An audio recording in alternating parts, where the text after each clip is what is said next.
was a promise made to all state workers. They said if you dedicate your life to public service, we would guarantee you a solid retirement. But what happened? They have effectively raided pension funds. The pension was used basically as a piggy bank. Frontline correspondent Martin Smith investigates. How did it go down with the policemen and the firemen? I don't think it went down well with anybody. My insurance is crap. My pay is crap, but I love what I do and I was promised this pension. $14 million had been paid to undisclosed individuals for doing little or nothing. It was happening all over the country. This is a crisis of epic proportion. If we are unable to meet the pension obligations, this comes at the expense of everything else that we care about. The real cost of the pension gamble. Kentucky might be the first one to go down, but it won't be the last.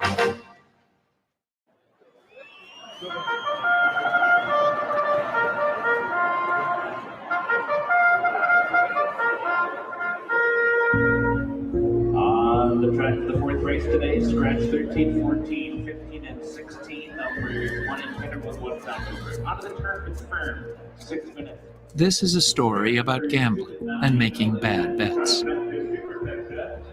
It's about having your retirement that you thought was secure go south. We came here to Kentucky because Kentucky's pension system, for its police, firefighters, teachers, and other public workers, is among the worst funded in the nation. Number 3 is Promises Fulfilled, owned by Robert Barron. With our interest in pensions, we of course noticed a horse called Promises Fulfilled. I decided to place a bet on it. So this Promises Fulfilled, what do we think about that horse? It's like a long shot. Well, today I think a long shot has a chance with the... Yeah, with the mud and all, I know.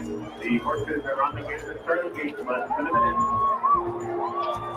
We're in Kentucky. We're doing a show about the pension problems. You know, the teachers and the firemen and the cops, people that work hard all their lives and they're worried they're not going to get a pension. It's crazy. The people that we depend on most in our community. Right. Got me mad. Makes you mad? Yeah. All right, I'm ready for you. Okay, well, in the Derby. Okay. Number 3, Promises Fulfilled. What you want to put on it? $100. To win? Yeah. The horses have reached the starting gate. I had no expectation that the horse would do much. At post time, the odds board had it at around 50 to 1. On the other hand, if it won, I would win $5,000. And they're off in the Kentucky Derby. And Promises Fulfilled, great start. Flawless as well for Justify coming out of the gate. Flashing speed on the outside, and so is Nobility. Promises Fulfilled off the set the pace. Well, Promises Fulfilled led the pack for half the race. Seizes the lead. Promises Fulfilled trying to keep up second and inside. But in the backstretch, where you couldn't really see what happened, the horse dropped from 1st to 15th out of 20. Comes Good Method on the outside for the final quarter mile. Justify turns from in front. Good Method. All I knew was that in just 2 minutes, I lost my $100. Justify the 1 to 10. Here comes Good Method on the outside. Justify turns from in front. All rise for Justify. The Kentucky Derby was never in doubt.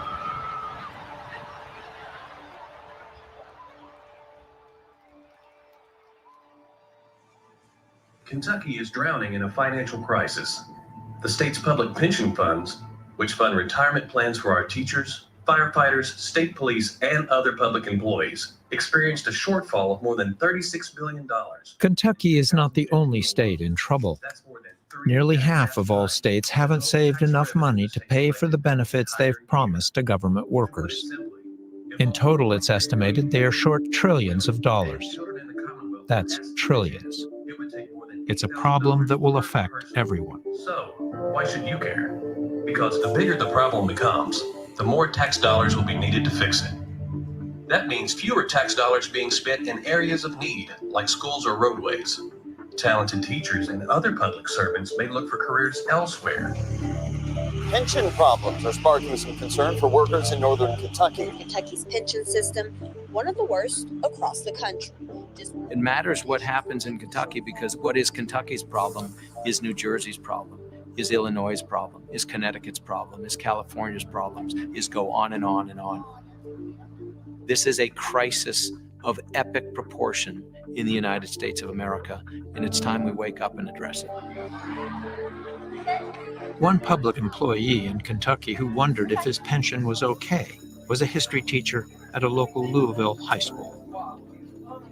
I understood that I would never earn a great deal of money. You enter teaching because there's a certain warmth you feel for instructing young people and trying to help them. We're going to convert it from chemical to chemical. Bingo. And so it's an idealism that drives a teacher. And that's the beauty of English. We are learning to be effective communicators. But one of the reasons that we accept the low salary is that we won't have to despair of our retirement, that there will be some form of a safety net for us when we get too old to trundle into the classroom. A guarantee. A guarantee. It's a promise. And a good chunk of our salary is taken out from day one and deposited into a retirement plan. If y'all can come up with a good idea for a little project or something you want to do, we can maybe utilize the outdoor. Christina Frederick Trosper, a teacher in Knox County, Kentucky, also signed up because of the promise of a guaranteed pension. That's what I was kind of explaining to them when you get to this one. I remember my parents telling me, you know, you'll have a pension, you know, you'll have job security. And those are things you can't get in a lot of other places. Have a great day, guys. I'll see you tomorrow. Thank you. Knew I would never be rich, but I thought I would, you know, be comfortable and have those things that I can, you know, depend on so that I could make decisions for my family, for my kids in the long term, things that my parents weren't able to do. Everybody sitting here has been betrayed by the state. I also met with some police, some active, some retired. It was a major thing for me. I felt if I got hired on this police department, and if I did what I was supposed to do, I got my life planned out. I'm going to retire. I'm going to have an income coming in. I'm going to get health benefits for the rest of my life, health benefits for my spouse. It had a major impact on my decision to do this. Yeah, kind of the same with me. I didn't get into policing a little bit later than normal. I was almost 30. So I was very well aware of the pension benefit. For me, that was a big deal. I knew that if I could get 20 years out of the career, that my wife and I would have health insurance and that I would have some kind of a pension. And when you look at public servants, your teachers, your cops, your firefighters, the pension represents our promise to them and also an acknowledgement that we might not be able to pay you what you're worth right now, but we're going to be there for you on the back end. It used to be that nearly half of all American workers had defined benefit pensions, a guarantee that you would get a good percentage of your salary and benefits upon retirement. This is the life. What with my retirement plan and a few dollars I'd saved, I didn't have a thing to worry about. Workers and their employers contributed funds that were then invested on Wall Street. I'm chairman of the pension fund of this corporation. We're looking for a well-diversified list of high-quality bonds and some common stocks. Over the years, private corporations have largely stopped offering defined benefit pension plans. But most public employees still have them. The policy that we'll recommend here gives us a 60% chance of actually achieving the assumed rate of return. The decisions about how to invest and grow pension fund money are made by a pension board and its financial advisors. And for many years, Kentucky Retirement Systems, or KRS, was flush with cash. KRS investment return on that money for that period of time estimated to be about $2 billion. 20 years ago, it looked as if it would not ever have a problem. It's got to have an interest rate on it that gives us the same earnings. Today, Betty Pendergrass sits on the board of KRS. Where was the Kentucky Retirement System sitting in 1999? It was sitting at nearly 100% funded. But then, in 2000, the dot-com bubble burst. KRS lost $1.2 billion. I've served in the best of times, and now is the worst of times. Kentucky was suffering, but politicians were reluctant to raise taxes to pay the full cost of their bills. and they began to divert pension money. What will Kentucky do? That's what you're assembled here in Frankfort to decide. In Kentucky, the pension was used basically as a piggy bank. The problem was, once you started to short your state pensions to cover the budget shortfall, it's hard to just do it the one time. One of the few local reporters paying attention was John Cheeves. I've been writing for 20 years now about the state's pension system, and it's been, sort of a slow motion car crash. Cheeves watched as one governor after another invested in roads, bridges, libraries, and more. Pension obligations were not met. As governor, I'm thrilled to be able to support this project not only with enthusiasm and congratulations, but with money. I think it emboldened the politicians. Specifically, $2.4 million. They realize nobody's paying attention. I think they get a little bolder about it. And they realize, no one's looking. I can do this. They have effectively raided pension funds. And by raiding, it means they just simply have not made the payments that they are morally required to make to fund the retirement promises that they've made. David Sirota is a reporter and opinion writer. So instead of making those payments, they've used that money for roads, schools, things that are important, but that other tax revenues are not funding. And the thing is that the bill will come due. The bill will come due.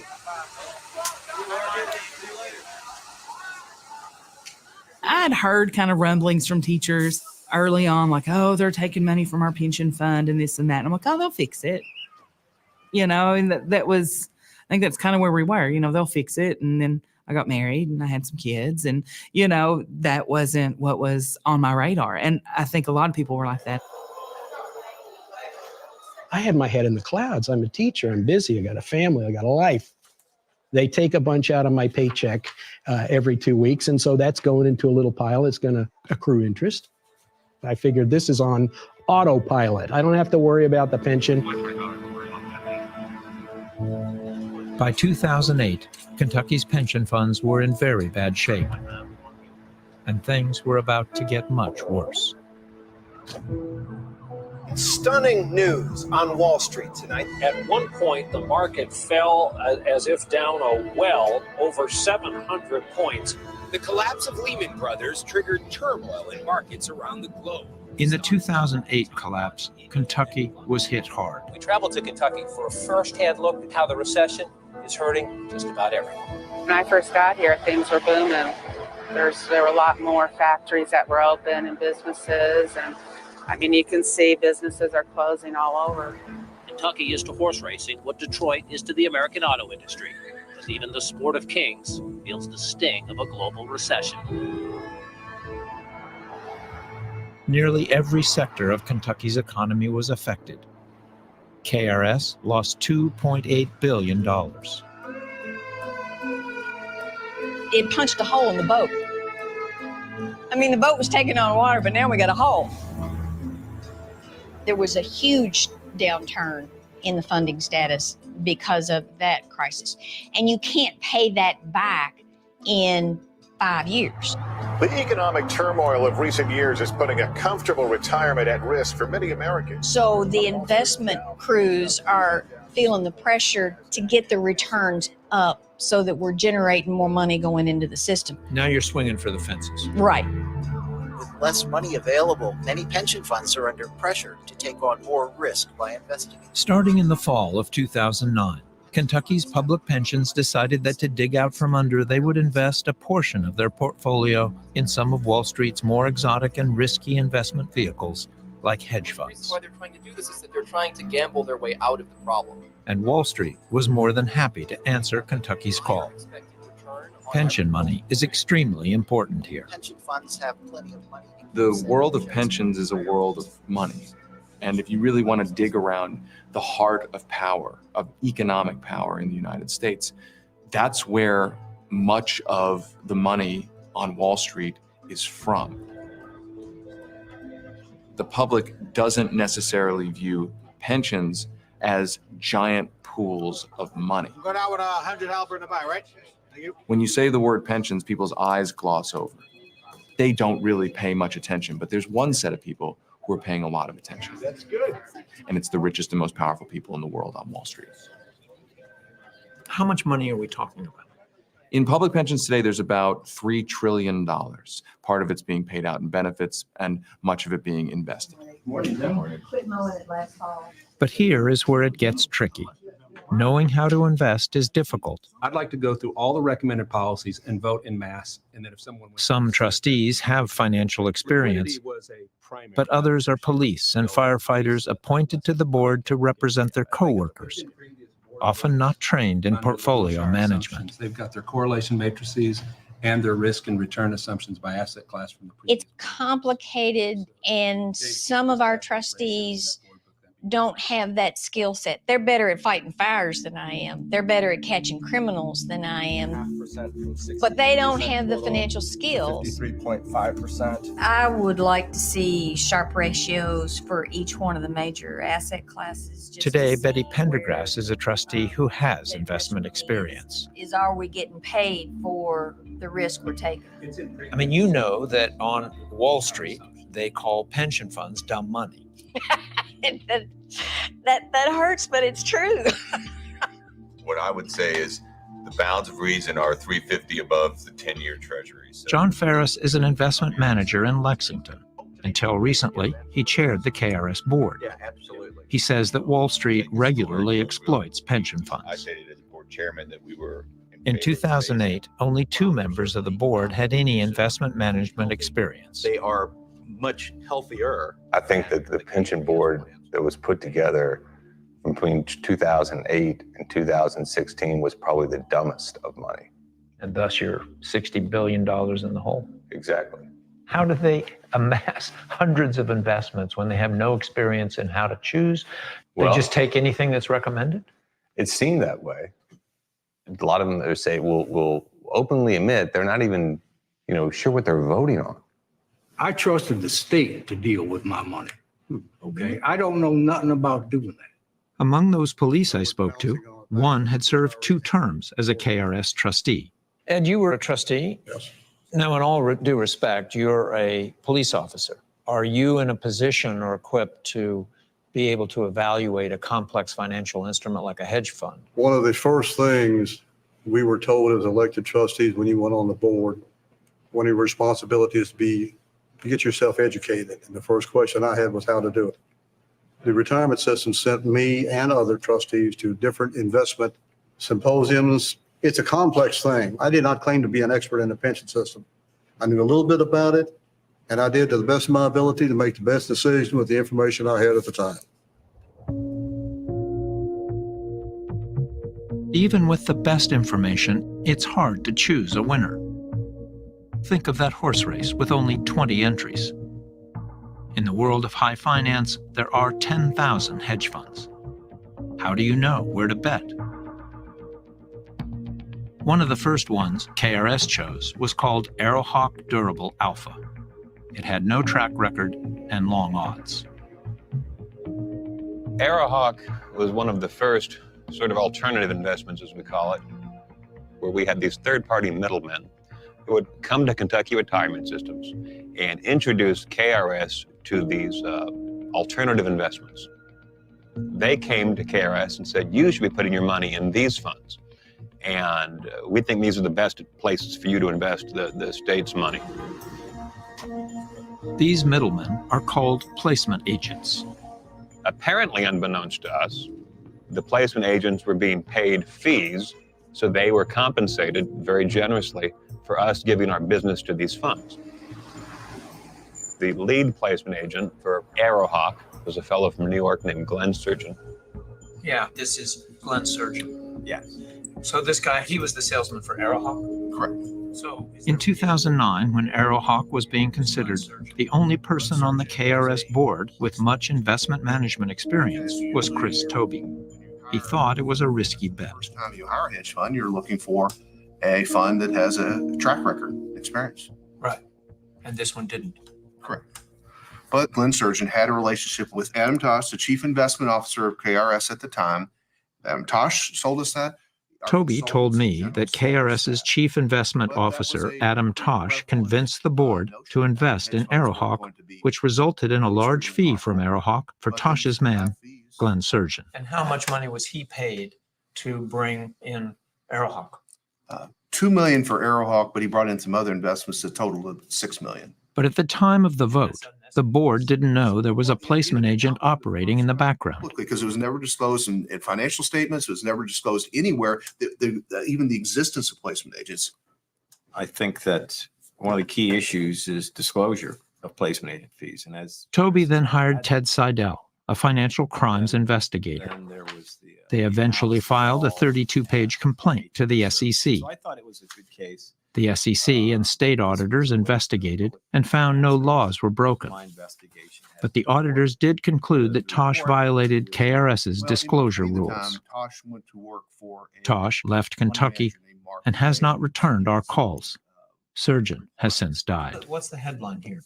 Well, the headline was that there were these abuses involving placement agents. $14 million had been paid to undisclosed individuals for doing little or nothing. It was happening all over the country.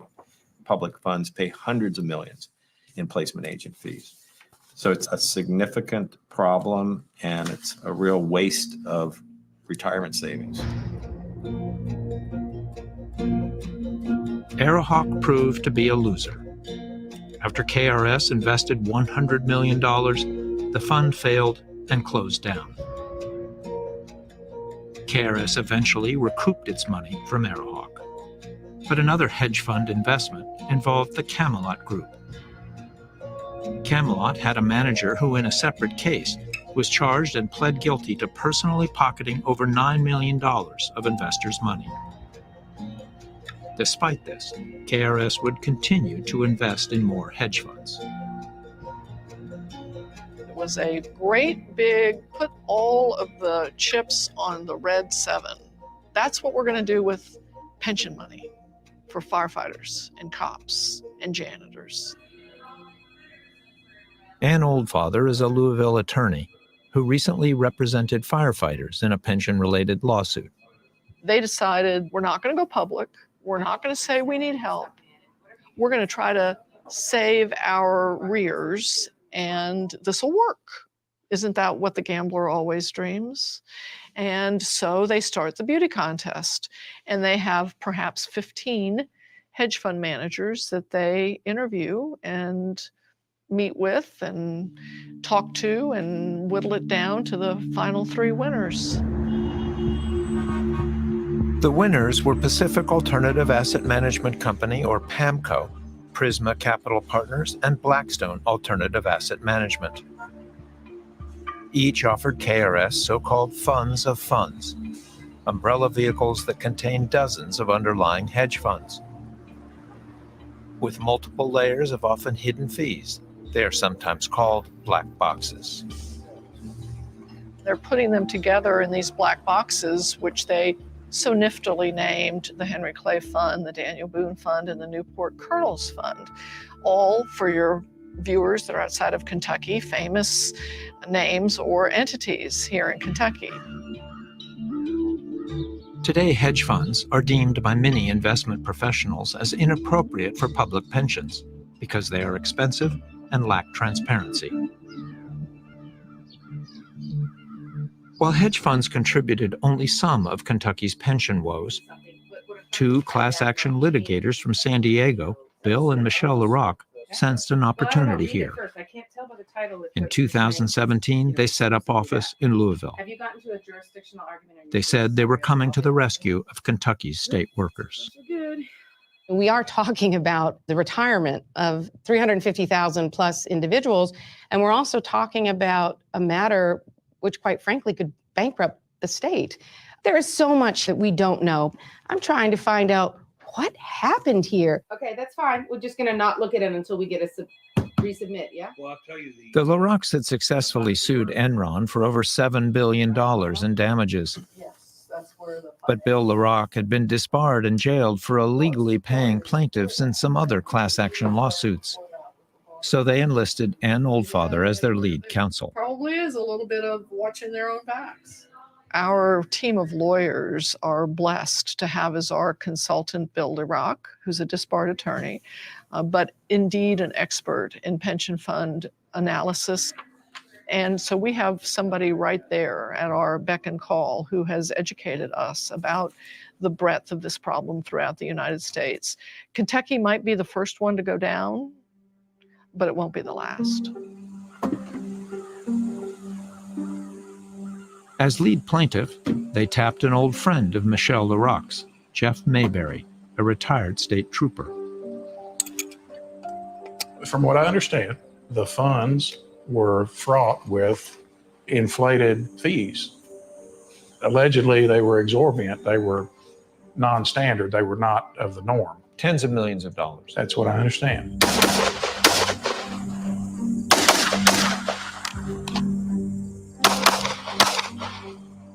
In the spring of 2018, we attended a pretrial hearing in a courtroom in Frankfurt. Mayberry faced 31 defense attorneys representing KRS board members, their financial advisors, and the 3 hedge fund companies. Obviously, the number of defense attorneys did make me realize that there's some big money here, and they can afford the best in the country. The agreements that these 3 hedge fund companies entered into with KRS were always declared as secret. We have never been able to find them in any public record. We've never been able to find them on KRS's website. All of these defendants, Your Honor, are seeking to keep private their dealings with KRS. The defense has called for the case to be dismissed. But Oldfather argues that the hedge funds need to fully verify that KRS got all the money it should have received, that the funds didn't cheat KRS by charging hidden fees. There are abundant examples, Your Honor, where these 3 fund managers told KRS, oh, this sub-fund manager refuses to disclose their fee, charged to the public and the taxpayers of Kentucky. They say you're on a big fishing expedition looking for damaging inside information that you don't really know if it's there. The United States Supreme Court has said that the point of discovery is to be on a fishing expedition. And it is the beauty of civil litigation that we don't have to know 100% of what everybody did when we filed the lawsuit. When we survive those motions to dismiss, it's going to be time for discovery. And I am going to snag a lot of fish. There is a belief on their part that if you file a lawsuit and you get your hands on something, the public then gets to know about it.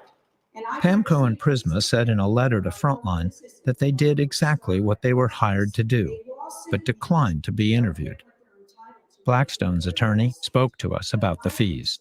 We don't know what the fees were exactly. I can tell you what Blackstone's fees were. Right. We know what Blackstone's fees were. That was disclosed. But then there's a whole set of sub-fees. And if you read the contract, there's no specificity. It's vague. The fees were disclosed. The nature of the fees were disclosed. The contract laid out the fee structure for the underlying portfolio in vague funds. terms. You're characterizing it a certain way. It laid out the fee structures. There's no transparency issue in your view. There is no transparency issue. They know exactly what they received. There were target benchmarks that were established. They received nearly 3 times what was expected in the target benchmarks. We're still entitled at this point for no one to have prejudged anything that my clients have done. We don't know yet. In April 2019, an appellate court dismissed the lawsuit.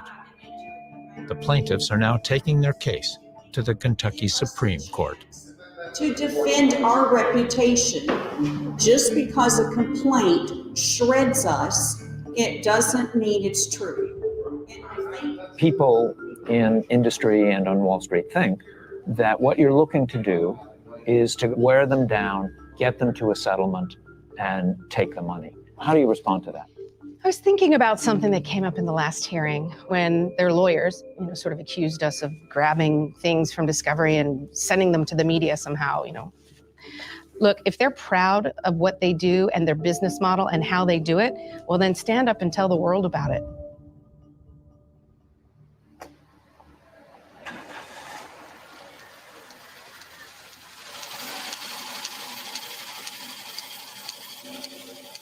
Every month, Kentucky Retirement Systems makes over 100,000 pension payments, with the average retiree receiving around $1,500. The total outflow is nearly $2 billion a year. But by 2013, the KRS board and Kentucky legislators worried that in the future, they would not have enough money to meet their obligations. In 2013, pensions had moved to the forefront. I think people started to realize we let this debt get out of control. Lawmakers decided it was time to make some drastic changes. We changed the system so that you no longer get a defined benefit plan if you're a state employee, and you got this hybrid cash balance plan. Basically a 401k type plan. Basically a 401k type plan, better than a 401k, but not as good as a defined benefit plan. The first to be affected were police, firefighters, and thousands of other public servants. Public school teachers were spared. Existing workers would keep their defined benefit pension, but all new hires would be moved to a 401k style plan. Evening. Reason why I stopped tonight, you're swerving. The move into 401k style plans, this was widely seen as a compromise, but it's a big difference. And it's a lot more uncertain with a 401k plan. Tom Loftus is a local reporter who covers pensions. I mean, how did it go down with the policemen and the firemen? I don't think it went down well with anybody. There is no way that we can continue, because of demographics, to offer the same plan to people who are not currently state employees. 1 year later, after reforms went into effect, the pension crisis resurfaced as an issue in the gubernatorial race. This time for state teachers and school workers. The most important thing to do is stop digging. The long-shot candidate was Matt Bevin, a former hedge fund manager and Tea Party favorite. We have a legal and a moral obligation. His campaign promise was, if the pension system is bankrupt, the inviolable contract is moot. Because if you don't have those dollars to pay those benefits, then okay, you don't pay those benefits. The reality is, if the money's not there, then we have to think about how do we tighten our budget. His big issue is to shrink government in Kentucky, to make it smaller. He believes in private sector. He does not believe in government. You all represent those His end game is to shrink the pensions. are why we indeed will be the next governor and lieutenant governor of this Commonwealth of Kentucky. We had at that time, and continue to have, the worst funded pension system in the United States. We need a fresh start. We truly do. We need a fresh start. This tells us that we as a state are in dire risk of becoming financially insolvent. And that if we are unable to meet the pension obligations that we have to people, this comes at the expense of everything else that we care about, everything else that we would fund. Our state workers who have been promised a pension should be given that pension. Once in office, Bevin decided to stop shorting the pension system and to make what are called actuarially required contributions, or annual ARC payments. We have an $82 billion pension problem. There are going to be hard decisions made by this body, by the House. Governor Bevin is doing what no governor has done for at least 15, 16 years, which is fully fund the ARC again. And that's no small achievement. And it really is starving much of the rest of the state budget. And we had better clean it up. That isn't what's controversial. What's controversial is he's saying we can't really afford to keep pensions going. So teachers, from this point forward, teachers won't get pensions in Kentucky anymore. We have exhaustively gone through everything we can to ensure that we do, in fact, deliver on the promise. Bevin concluded that the teachers' pension system was unsustainable. Keeping the promise will save Kentucky's pension systems. Under a proposal called Keeping the Promise, all newly hired teachers would be moved to a So on a 401k. going forward basis, this new Existing teachers would also contribute a greater percentage of their salary to shore up the old system. You were eradicating the pension for new teachers. Correct. I mean, this is, in other words, for new people who are not currently employed by the state, they would not be given a defined benefit plan. because it is not possible to promise that to them with any confidence that we can deliver it. We can't. I think this is a very morally sound plan. State Senator Robert Stivers endorsed the plan. And something that the people of Kentucky will understand and accept as the direction we need to go in future years. A passionate crowd of state workers, educators, and retirees took to the steps of the state capitol with one message: they want their pension. It's a promise. The proposed bill calls for new employees to move to a 401k style plan, and current employees kick in 3% of their salaries to shore up retiree health care funds. You're going to be looking at specific countries, and we're going to look at each one. Christina Frederick Trosper, the teacher from Knox County, was alarmed. Her salary was already a challenge to live on. Kentucky's teachers have seen their wages, adjusted for inflation, increase by less than half a percentage point in the last 2 decades. So I'm going to give you Serbia first. Now Trosper feared that lawmakers would come after her pension. In about August, September, I really started paying attention to what was happening. And just everything just kind of snowballed for me. Like all of it just kind of came together. You dug the hole. I didn't dig the hole. One day, Trosper attended a town meeting and confronted Senator Stivers about his plan. You all made a conscious decision to not fund your obligation.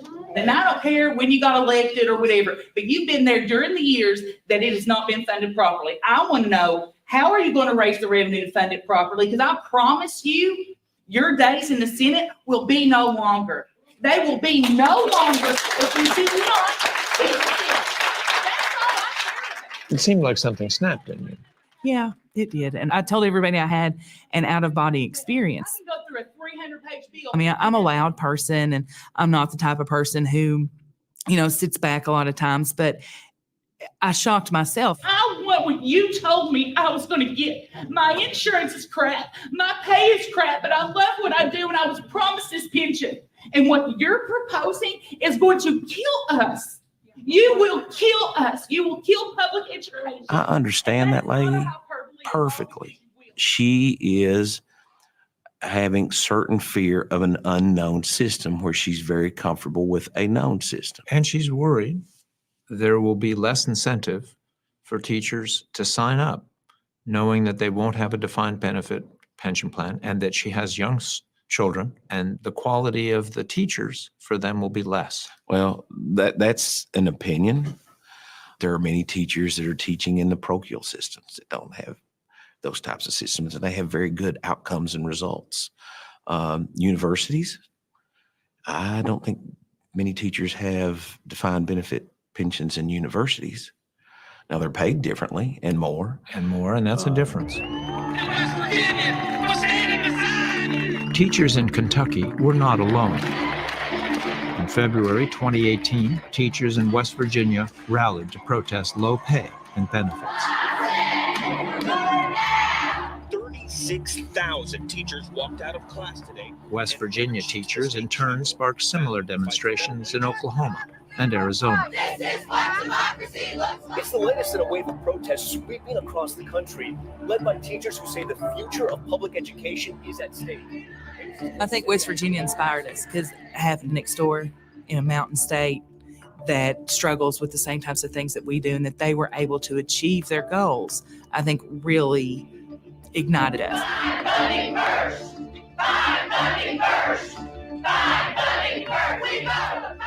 Bevan's controversial Keeping the Promise reforms were crafted into Senate Bill 1. Senate Bill 1 shall pass.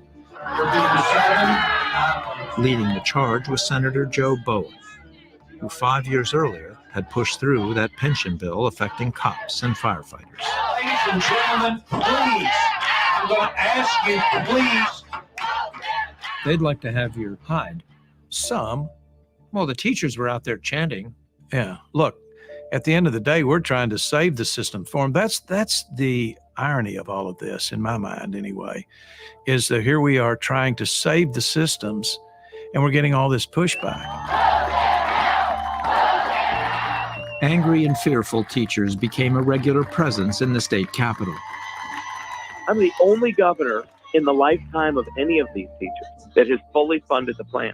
And yet they seemingly hate what we're doing. On a local radio show, Governor Bevin shot back. I mean, reality is, this is a group of people that are throwing a temper tantrum. And I'm surprised. It's just Bevin has made a number of controversial statements about teachers over the last few months.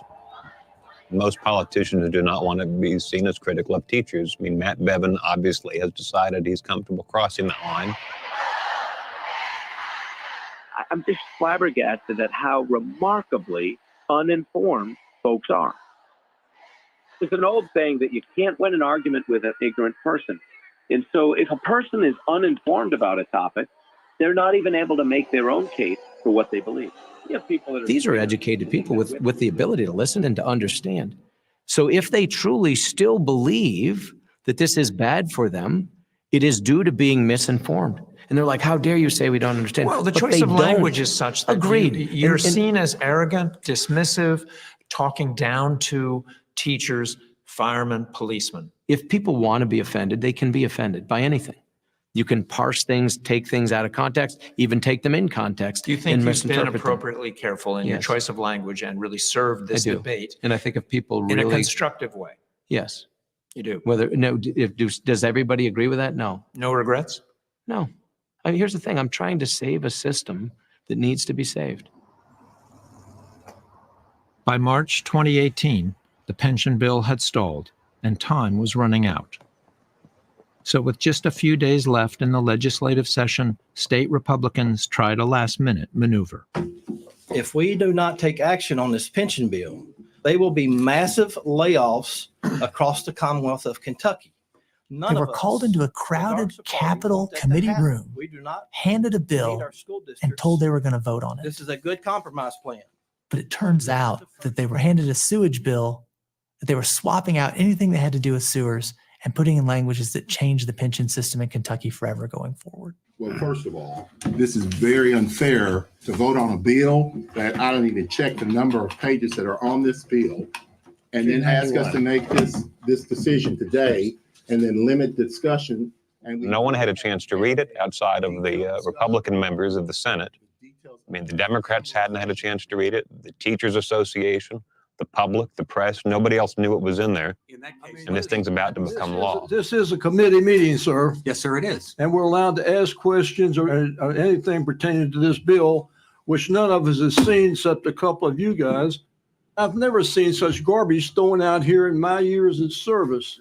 We've had 3 or 4. There was a lot of anger in the room. Extreme anger. Cowards in this group. It was an unpleasant task I was asked to do. No one wants to make other people unhappy. And I will say, I voted on plenty of bills I didn't get to read, unfortunately. I had no choice. But you have to consider all of the factors. We couldn't pass a budget if we didn't have a pension bill. And that is why I agreed. We've got to get this bill back to the floor so we can have a debate, full debate on it, knowing that the optics were terrible. I'm concerned, first of all, that what we're doing is illegal. I'm hoping that we can have a representative of the teacher organization to testify here today on this bill. Would that be permitted, Mr. Chairman? That's not on in the order, no. Could you explain why we're not having a representative of the teachers to testify on this bill, since they are the main people who are going to be affected by it? We have heard loud and clear how the teachers feel about SB1, and this plan has made changes responsive to those questions. Does anyone have a question on the bill? Well, that's what I'm asking these questions about the bill. Mr. Representative Richards. Can I finish my time, Mr. Chairman? I've called on Representative Richards. Representative Richards. It became clear to everyone in the room that the Republican majority was not interested in hearing the Democrats' objections to the bill. Seeing no other questions, Madam Secretary, please call the roll. Mr. Chairman. It was absolutely just gut-wrenching to watch them vote. You're out of order, sir. You're out of order too. By this statute, Would you- you're out of order. It was, well, this is what we're going to do, and this is how we're going to do it, and we're going to overvote you because we have a supermajority. All in favor of the title amendment, signify by saying aye. Aye. All opposed? No! This committee is adjourned. How can you guys shave in the morning without cutting your throat? Everyone's upset. Tensions are high. And that's when we had 5,000 teachers show up in Frankfurt. Many teachers and state employees are upset about being caught off guard and not having a chance to see the bill before it passed. In 20 years at the state capitol, I've never seen protests like that. The teachers kept coming and coming. They were there every day. A pension is a promise. A pension is a promise. A pension is a promise. A pension is a promise. Decades ago, that General Assembly made you a promise. Yep. They said if you dedicate your life to public service, that while we wouldn't pay you enough, we would guarantee you a solid retirement.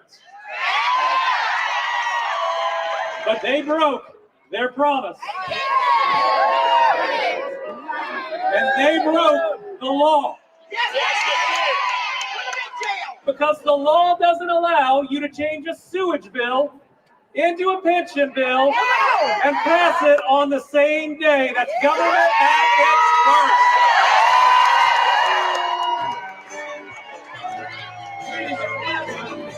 That just felt like another slap in the face. To take our pension bill and put it onto a sewer bill, we thought, oh, that's symbolic. We deserve better in our schools. We deserve better in our country. We deserve better in Kentucky. We It was perfect. I mean, they couldn't have chosen a better metaphor. Here's your sewage. Get the New York money managers out of my pension. I say sue them. Sue them blue. Sue them blue. Sue them blue. Many, like Randy Week, blame Wall Street for creating the mess.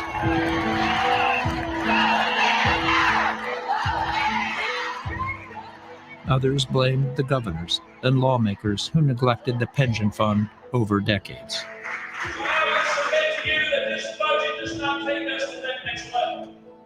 Inside the Capitol, with teachers filling the gallery, lawmakers debated how to cut the budget to shore up the pension fund.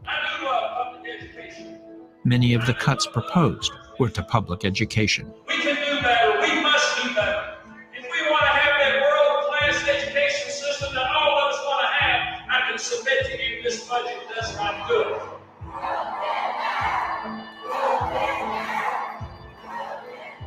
I think teachers are beginning to realize that the whole system is under assault.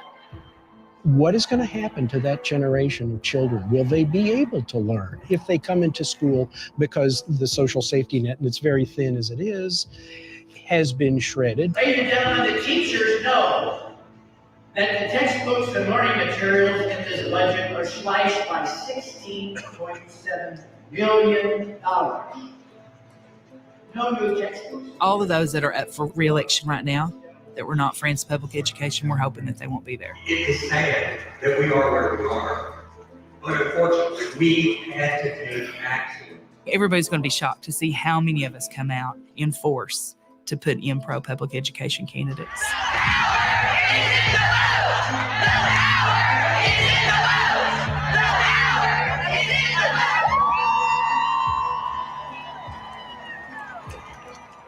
For now, Kentucky's Attorney General has successfully blocked Bevan's sewer bill in court. But teachers are afraid of what the future holds. The pensions of some other Kentucky state workers are facing insolvency in around 3 years.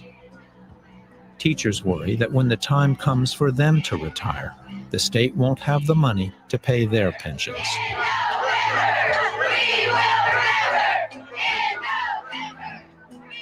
State lawmakers don't want to raise taxes.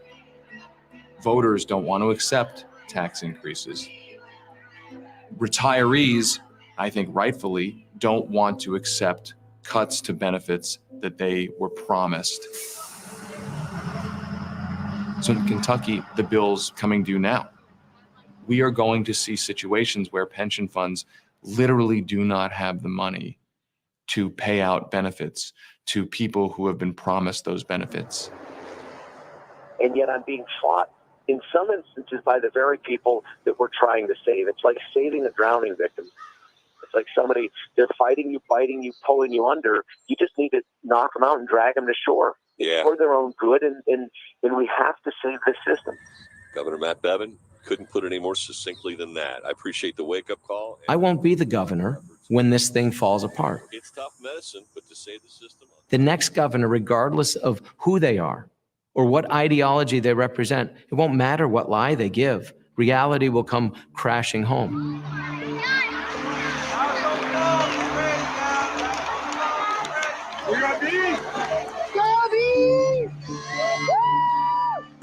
The end game is pretty clear.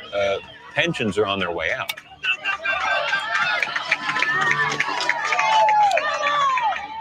So what we're going to have within the next generation or two is Americans who are going to have terribly insecure retirements.